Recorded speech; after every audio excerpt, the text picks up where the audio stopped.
Us guitar players have been using these undersaddled piezo pickups for quite a long time now. However, there is a little problem with them, and the problem is that they sound just a bit crap.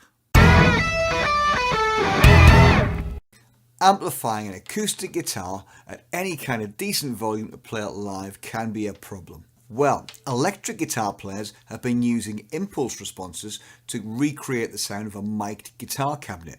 And it works really well for recording and for live work. And in recent years, we've started to see impulse responses of acoustic guitars. In this video, we're going to investigate that, we're going to see the difference in the sound, and you can decide for yourself if it's a way for you to go forward. So this is the guitar I use live. It's a Faith Venus, I believe. I've had it a long time. It's done hundreds and hundreds of gigs, and it's got a Shadow undersaddle pickup in it there with, I believe, a Shadow made but Faith branded preamp in it. Very standard, nothing sophisticated about it. It's just a fairly straightforward piezo system. In this video, we're going to look at three things. We're going to look at how it actually sounds acoustically. We're going to look at how it sounds through the piezo pickup. And then we're going to investigate the impulse responses and see how good that sounds by comparison to the two. When we've done all of that, you can have a think about it and decide which solution is best for you. This is what it sounds like mic'd. You can see I'm about 9 inches from the sound hole, and it's something like this.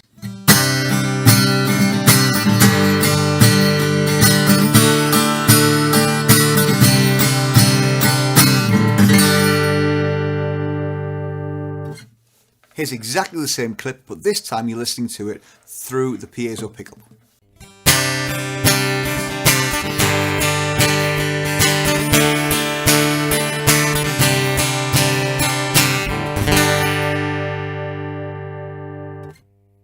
Kind of sound we're used to. It's that thing that everybody does. We all know what it sounds like. It's a bit flat, it's a bit compressed, it's a bit, it's alright. But here's what it sounds like when we start to use an impulse response. And the thing with an impulse response is you need something to play it through. You need an impulse response loader. You can do it with software in your workstation, but it's not really practical live. So live, you'd use some kind of impulse response loader, bit of hardware. The hardware I'm using today for this video is the Moore Radar. It looks like this. It's a tiny little pedal, and it has one button that controls everything. I can turn the impulse response on like that, and there we go. We've got our impulse response ready to go. The radar's great. I can get into it and do all sorts of things, but maybe that's for another video. Today, all I'm doing is putting the impulse response into it. There's nothing else happening, just the IR. This is what it sounds like when we play with the IR.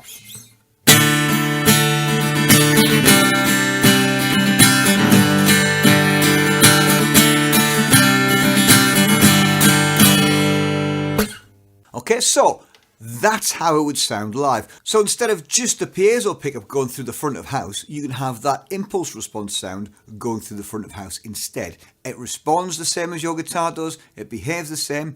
Little caveat, because it's an impulse response of a microphone and it sounds like a microphone, it can behave like a microphone.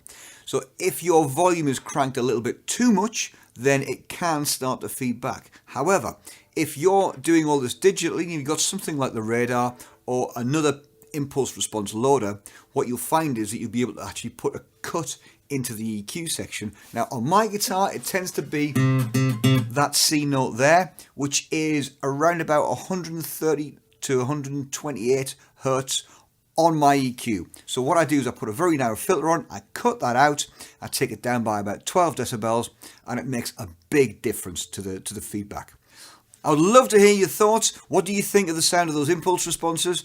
Remember, it's a very raw impulse response that I've put on there. I'd love to hear your comments though. Have you tried it yourself? Do you prefer the piezo? I think it makes a big difference to my sound acoustically when I'm playing live. I can certainly get a much more natural sound out of the guitar than I would with just the piezo pickup. But I'd love to hear your thoughts. Okay, don't forget, hit the like, subscribe, and we'll see you in the next video. Cheers!